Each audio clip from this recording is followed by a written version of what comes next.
Bonjour chers abonnés d'Alphie Cuisine, bienvenue sur ma chaîne. Aujourd'hui, nous allons préparer une recette brésilienne qui se nomme les conchas. Voilà, une recette à base de poulet. Qu'il va nous falloir aujourd'hui, c'est les pilons, comme vous le voyez, qu'on va venir cuire dans un bouillon composé de sel, de cumin. On a mis du paprika, un peu de curcuma. Voilà, du paprika, un peu de curcuma, un peu de poivre noir, un peu de sauce soja, un peu d'herbe de Provence qui se marie très bien avec le poulet. Voilà. Et on a mis aussi un demi oignon qu'on a découpé en 3 gousses d'ail et un demi et la moitié d'une carotte qu'on a découpée grossièrement pour apporter du goût. Voilà, on couvre le tout et on laisse cuire pendant 25 minutes, histoire de bien faire cuire le poulet avant de les envelopper dans cette pâte à concha comme le font les Brésiliens. Voilà. Une fois cuit, on va les retirer, on garde le bouillon. Juste, il faut le filtrer pour enlever tout ce qui est ail, légumes, tous les légumes qu'on a mis préalablement et garder que le bouillon. Là, on va venir mettre à peu près 500 ml de bouillon qu'on va rectifier avec un peu de crème fraîche. On a mis un peu de beurre, on a mis du persil. Voilà, avant de venir y rajouter la farine d'un seul coup. Voilà.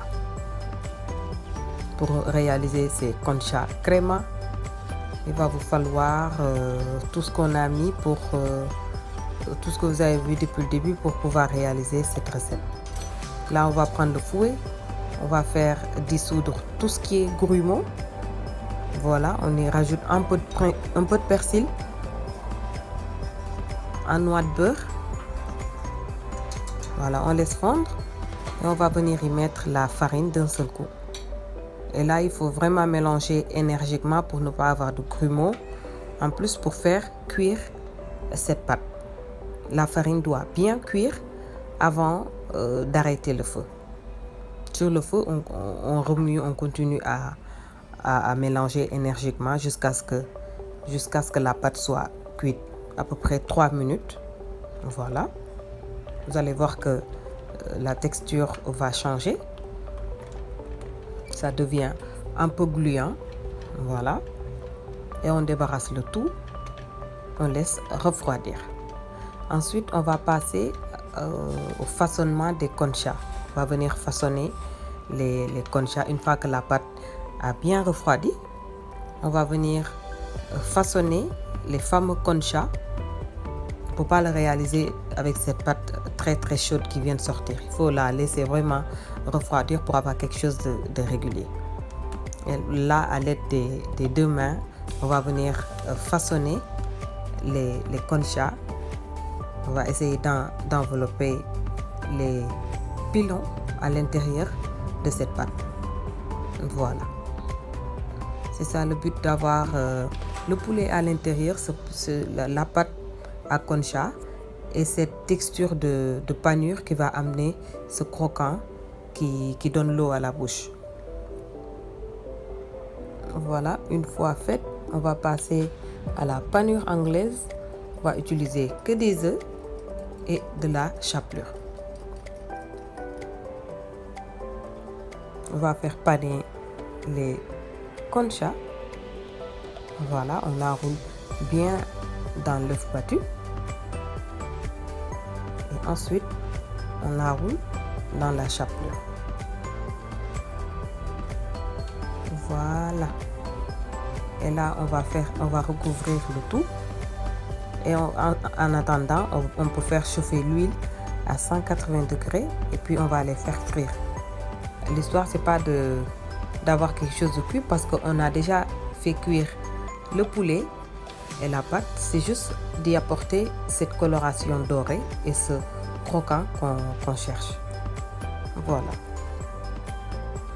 Et vous avez vos conchas crema façon brésilienne.